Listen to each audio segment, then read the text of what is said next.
Hi YouTube, it's Jeff at Darkmoon Metals.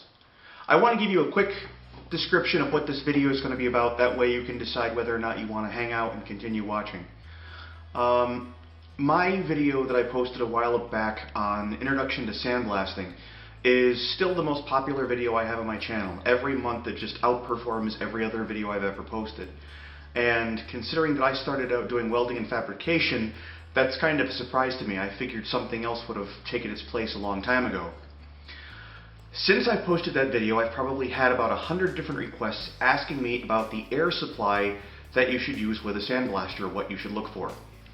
The reason I haven't posted that kind of a response, or I haven't answered that question, is because I am not, by any stretch of the imagination, an authority on air compressors. In fact, I try to stay away from doing things like tool reviews on my channel. I could flood this channel with tool reviews. I really don't want to. I don't want to give somebody an idea that they should go out and buy a product and spend their hard-earned money on something I endorse and they find out that it doesn't work for them. Now, like I said before, I'm not an expert and I want to approach everything from a common sense point of view that I hope you'll agree with, but, you know, ultimately it's your decision.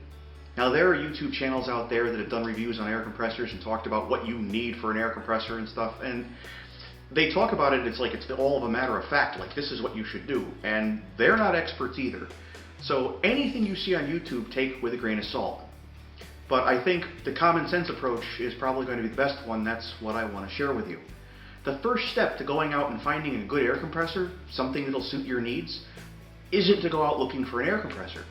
The first step is to figure out what you're going to be doing with it. What kind of tools are you going to be using?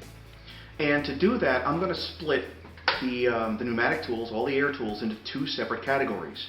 And I'm going to switch them into momentary and constant. So what do I mean by that? Let me give you some examples. These two tools, even though they're really, really different, two separate uses entirely, I consider these to be momentary tools. You pull the trigger on the nail gun, nail comes out, goes into the wood. You're done until you move on to the next nail. You don't need a large capacity of air to make this work, but you do need to have enough air pressure to make it function properly. The same is true with the impact gun.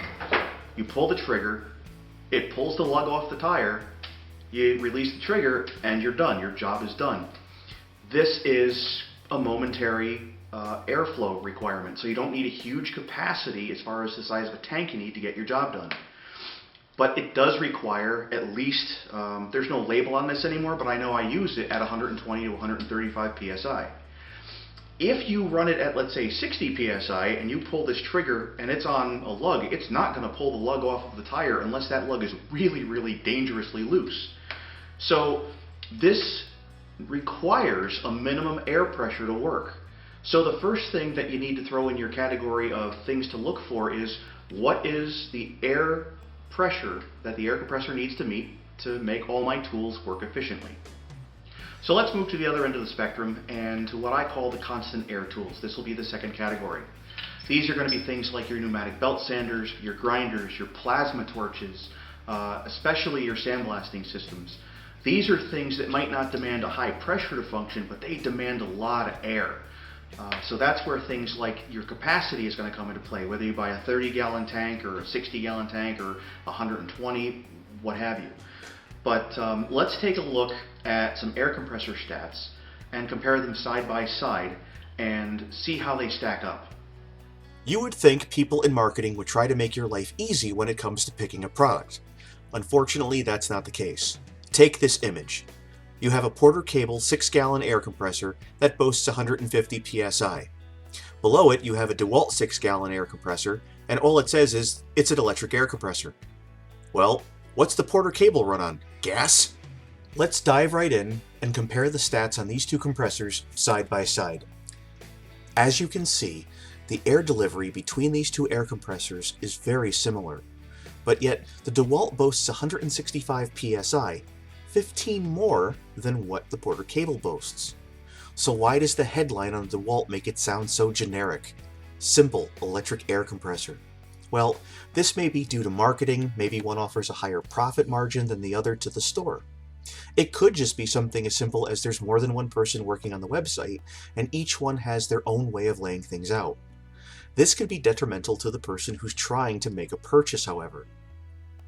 Here are 2 more air compressor selections I pulled off of the very same website. Both of these are Huskies, both of these are 60-gallon capacity, but one is listed as a stationary electric air compressor, and the other one is listed as just an electric air compressor. Is the lower one for $543 going to just suddenly get up and start walking around your shop? I doubt it. I would assume it's fairly stationary. So let's jump in and see what the differences between these 2 air compressors are and what justifies one being nearly $100 more than the other. Okay folks, here's where logic just takes a complete left turn. Just take a moment to look at these stats, and yes, I double-checked them, they are correct. The air compressor that costs nearly $100 more is less of a performer. The air delivery rate, the maximum pressure, it seems to be lacking compared to the one that's less expensive. But there's got to be something that makes up this difference, right? Horsepower. The more expensive one's got to have better horsepower, right? Well, no. 15 amps versus 15 amps, 230 volts versus 240. All right, so, there's a little bit of difference there. Both tanks are made out of steel. Some air compressor tanks are made out of cast iron. That's usually the smaller ones. But the expensive one weighs 255 pounds. The other one only weighs 208. Now, in my mind, that means, well, heavy materials mean better materials, right? Well, not necessarily, because that weight is probably not in the tank itself. It's got to be somewhere else. You would think that a tank that would weigh, 30 some odd pounds more than the cheaper one, that tank would be able to contain more pressure, right? Well, if you remember, or if you want to backtrack in the video, the statistics on the tank that was on the $543 model only went up to 135 psi, where the lighter one went up to 155. What gives? The only thing that's left to consider on this is the warranty. So I'm going to pay almost an extra $100 for an additional 365 days of coverage on a manufacturer's warranty. Why would I do that on an air compressor that's not as good as the cheaper one? Why can't I just buy an extended warranty on the one that's $449? I don't know. Maybe they're trying to phase out the $449 model. I don't know why. It's obviously a better model. It performs better. Sure, it may not have all the bells and whistles of the more expensive one, but do you really need that? All you need to do is compress air and power your tools. Your tools are the bells and whistles. Okay folks, let's compare 2 air compressors, last 2, side by side. We're going to take the one that was the $449 version, which was the clear winner over the one that was almost $100 more, even though it was very similar in size. We're going to compare it to an 80-gallon 3-cylinder single-stage air compressor. Now, this one is $400 more than the 60-gallon version. Why is it so much better? Why is it going to cost you an extra $400? Well, it's got 3 cylinders. That's nice. Cylinder doesn't always mean everything. A Ferrari can have a 10-cylinder engine, so can a diesel locomotive. Which one's going to have more horsepower? Now, this one, the 80-gallon compressor, says that it's single stage. Well, to no one's surprise, the 60-gallon $449 compressor is also single stage. It's not a selling point. It's just more words in the headline to grab your attention. Let's take a look at both of these compressors and compare them side by side. So here we have it. For $400 more, you're getting less than a 20% improvement in performance over the less expensive model. Now I want you to know that I pulled all of this information off of the Home Depot website on March 10th, 2016. So if you go out and you try to compare stuff and it's not exactly what I'm telling you, you may be just looking at a time when they've changed the ads. So you're not getting any more PSI as far as maximum pressure out of these 2 compressors. But for $400, what are you really getting? Okay, you're getting a 5-horse motor that draws 22 amps as opposed to a 3.7 horse motor that draws 15 amps. But to me, that just means it costs more to run. If it's going to be more expensive to run in the long haul, why the heck would I want it? It's just going to take more money out of my pocket. The warranty is exactly the same. It offers a 2-year warranty. And, they're the same brand, same website, so why is there such a price difference for such a little increase in performance? And what the heck is SCFM anyway? Alright YouTube, I want to let you guys in on a little secret because, you're really, really important to me. I love the YouTube community. You guys are like my extended family. And I always look after my family, kabish? Okay. Keep this between us. If you go buy an air compressor, there's going to be a little sticker on the side of the tank that says what its capacity is or what it's rated for. You may see something like 10 CFMs or 10 SCFMs at 90 psi. Sometimes you'll even see both, and they're two different readings. The SCFM and the CFM will be completely different. So why is that? What is that? If you see something that says this compressor could do 10 CFMs at 90 psi, that means it's under the most perfect optimal operating conditions you can find. The SCFM rating will probably be a little bit lower because the S means standard cubic feet per minute. So here's the deal. This is the real deal behind what all that means, and I'm going to try to eliminate that confusion for you. A standard simply means that they have a baseline that they're going to conduct their tests. And whatever testing organization does this says, okay, every air compressor we test is going to be done at a certain percentage of humidity. It's going to be done at a certain temperature. And it's going to be done at a certain height above sea level. So all of the tests are standard and uniform. So what does that actually mean? Well, if you see a sticker that says CFM, that's going to be the maximum you're ever going to get out of that particular compressor. If you see one that says SCFM, that basically means that's what you're going to get under the same testing conditions that the compressor was originally tested for. So, you've got your optimum and you've got your standard. So if you're living in Florida and you have, the perfect percentage of humidity in the air and it's 80 degrees and you're right at sea level, you might be compressing exactly what that machine says for CFMs. You might be just completely rocking the air compressor and getting everything you paid for. You live in Denver. You bring that same air compressor to Denver and you've got no humidity in the air, you're a mile above sea level and the temperature's, let's say, 40 or 50 degrees outside, you might cut the performance of that air compressor down as much as 40%, depending on your environmental conditions.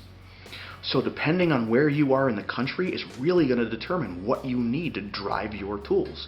You need to overcome those environmental factors to make sure that you can get everything out of your compressor that you need. And yeah, it sucks depending on where you live, that's what you have to deal with, but it's better that I tell you now than you find out later after you've spent like $500 or $600 on an air compressor that's not going to suit your needs. So let's just keep that between us, because a lot of people in the stores who are selling these things don't know the difference between CFM and SCFM. That's why I wanted to kind of fill you in. But they don't like it when people hear the truth, so shh. So in response to the requests that I've had over the years of people asking me what kind of air compressor I use, this is going to be the time I show you. Now the motor that you're looking at came off of a 60-gallon Husky air compressor. The air compressor that I use, let me back it off a little bit here, that motor is sitting on top of the electric motor for my big compressor. And this compressor has been in my family for over 50 years. I couldn't live a day without it. And just the compressor head on this unit, it's an Ingersoll Rand Type 30 head, and I believe that the replacement cost on that would be anywhere between $1,000 to $1,500. Now, I don't want anyone to think that I'm bragging, or I don't want to make anyone feel bad if they can't go out and buy a piece of equipment like this, because to be honest with you, today I couldn't buy it either. I could not afford this air compressor. And the reason that I use it is because it came down the line to me after my father passed away. And, on the grand scheme of things, that is a tremendous price to pay to inherit a piece of equipment. If I could trade this thing to have him back, I'd do it in a heartbeat. But, that's just the way life unfolded. So this is the compressor that I have, and it's capable of running the sandblaster, the plasma cutter, and other people using just random air tools. And I honestly could not run my shop without it. That being said, if you need a high-performance air compressor, you can find these guys still out there on Craigslist and all over the place. There are garages that are constantly upgrading to newer systems, and you can find a gem like this in the rough. All you have to do is go pick it up. You might spend, even if you spend $1,000 for it, what you're getting is 10 times better than anything you're going to spend $800 or $900 on at a big box store. So I just wanted to, say that, and save up, buy a decent machine, buy the thing that is going to, let you advance your craft, make you happy, because hey, you only live once. Okay, YouTube, I'm going to end another video here. But before I go, I just wanted to let you guys know that your views, comments, and the support that you've shown for me and my business over the last couple of years I've been out here really does mean a lot to me. And I want to give everyone kind of a heads up. My girlfriend Verid, who I've been with for almost 3 years now, is also into metal like me, but it's kind of at the other end of the spectrum. She makes some gorgeous wire wrap jewelry. In fact, I showed some of it in the video that I made to how to wire a TIG welder. She just happened to be around the shop that day, and I actually did get her on camera. And I've been trying to get her back in front of the camera for a while, and she's finally agreed to let me film her do some of her wire crafts and jewelry. So I'm really looking forward to getting her in front of the camera. Hopefully it'll be easier than getting Dana in front of the camera, which is kind of like trying to make an appointment with the president these days. But Dana's at home taking care of her father and doing a lot for her mom too. So, the whole reason I wanted to have a business is because I wanted to be able to put my family first and not have to worry about, catching hell at work if I wanted to go and be with somebody when they were sick. So, I am kind of living that dream right now. But anyway, I just wanted to give you guys that heads up, and I'll be looking forward to the next video and hearing from you guys in the comments and your suggestions in the future. But until that happens, this is Jeff at Darkmoon Metals, and I'll see you again soon.